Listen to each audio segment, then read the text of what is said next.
भाइयों और बहनों, हमारा भारतवर्ष सदियों से धर्म और अध्यात्म की भूमि रहा है।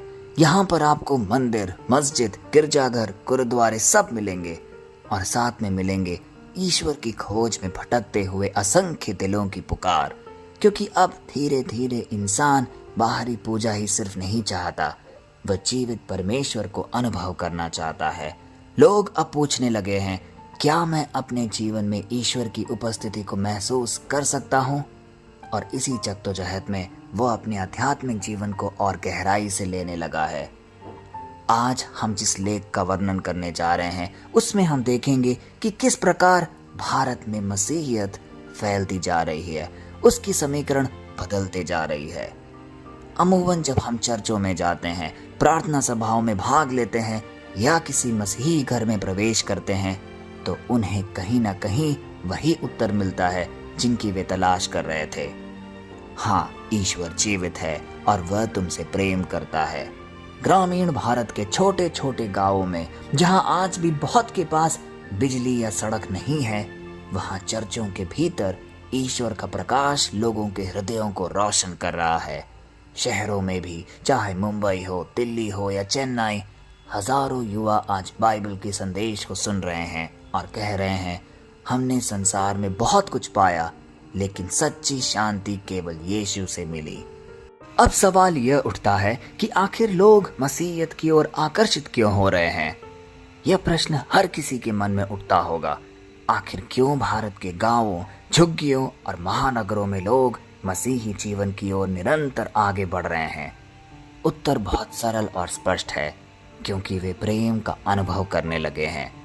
क्योंकि मसीही धर्म का मूल केंद्र ही प्रेम है, न कि कोई शक्ति या प्रभुत्व। क्योंकि यीशु ने कहा है, मैं इसलिए आया हूं कि वे जीवन पाएं और बहुतायत में पाएं। यूहन्ना अध्याय 10 पद संख्या 10। लोग आज देख रहे हैं कि जब वे प्रार्थनाओं में जाते हैं तो उनका दुख बांटा जाता है। जब वे टूट जाते हैं तो कोई उन्हें गले लगाता है। जब कोई बीमार होता है तो पूरे चर्च का परिवार उसके लिए घुटनों पर झुककर प्रार्थना करता है। यह केवल एक धर्म नहीं, यह एक जीवित समुदाय, एक आत्मिक परिवार का प्रतिबिंब है। आज ग्रामीण भारत में मसीही सेवा की क्रांति सी चल पड़ी है। भारत के ग्रामीण हिस्सों में मसीही मिशनरियां वर्षों से काम कर रही हैं। वे केवल उपदेश नहीं देते, बल्कि सेवा करते हैं। वे स्कूल चलाते हैं, स्कूल खोलते और उसका रख रखाव करते हैं, जहां गरीब बच्चे मुफ्त में पढ़ते हैं। अस्पताल चलाते हैं, जहां जात पात कुछ नहीं पूछा जाता। वृद्धाश्रम और अनाथालय बनाते हैं, जहां हर आत्मा को सम्मान और शांति मिलती है। आज देश भर में हजारों मसीही संस्थान हैं जो शिक्षा और स्वास्थ्य के क्षेत्र में कार्यरत हैं। 70% से अधिक निजी स्वास्थ्य संस्थान जो गरीबों की निःशुल्क सेवा करते हैं, मसीही संगठन हैं। क्या वो धर्मांतरण है?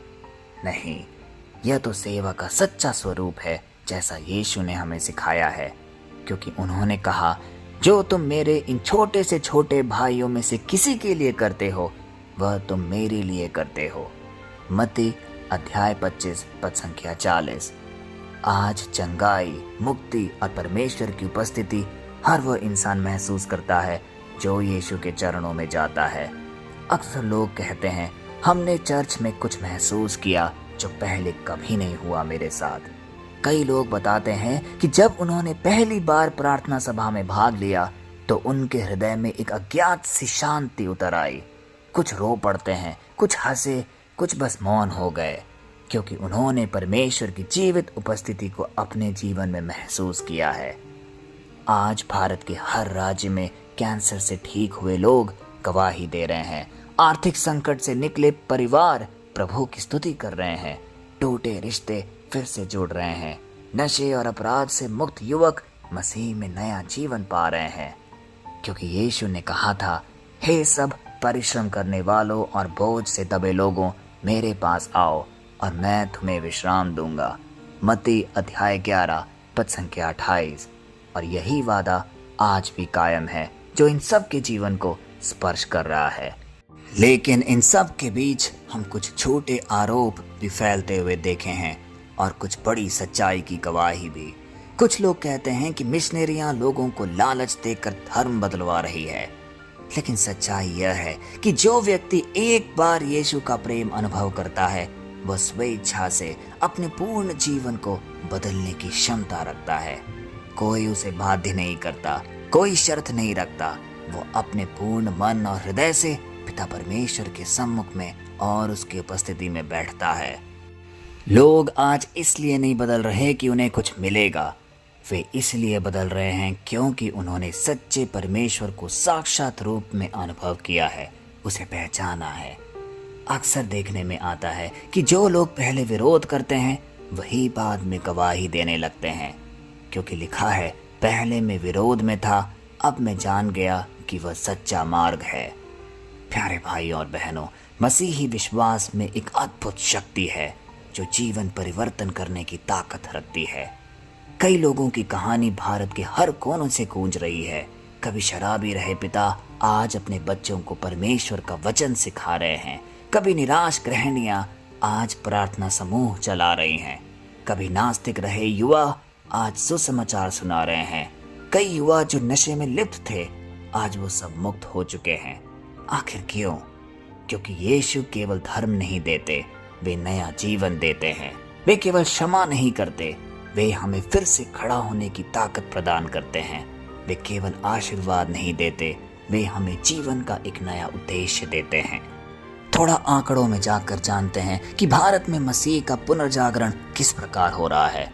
1951 में भारत में ईसाई जनसंख्या लगभग 2.3% थी।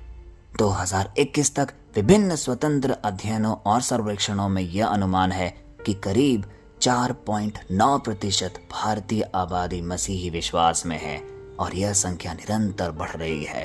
ग्रामीण इलाकों में वृद्धि दर विशेष रूप से तेजी पर है, जहां चर्च समुदाय सामाजिक परिवर्तन का माध्यम बन रहे हैं।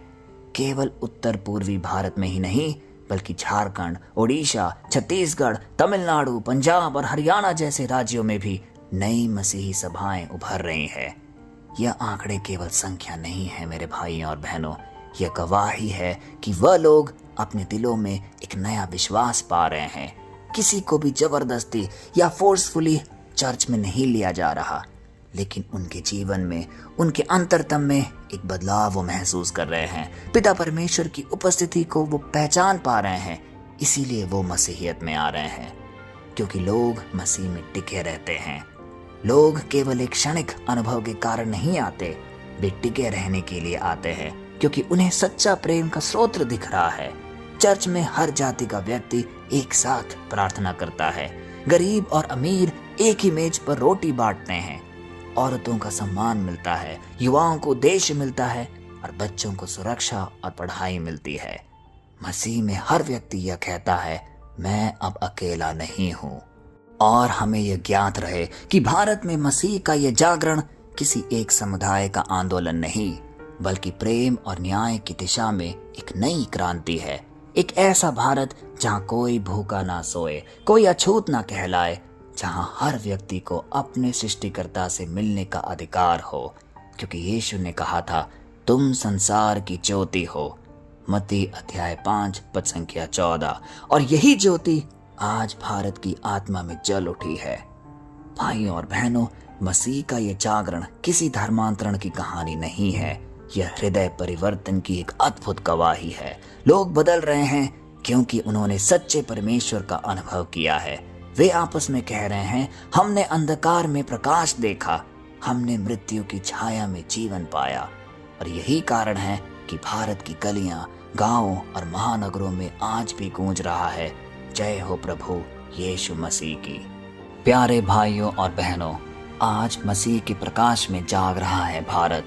भारत के गांवों की शांत गलियों से लेकर शहरों की भाग दौड़ भरी सड़कों तक एक मौन क्रांति चल रही है। यह सत्ता या राजनीति की नहीं, बल्कि हृदयों की परिवर्तन की क्रांति है।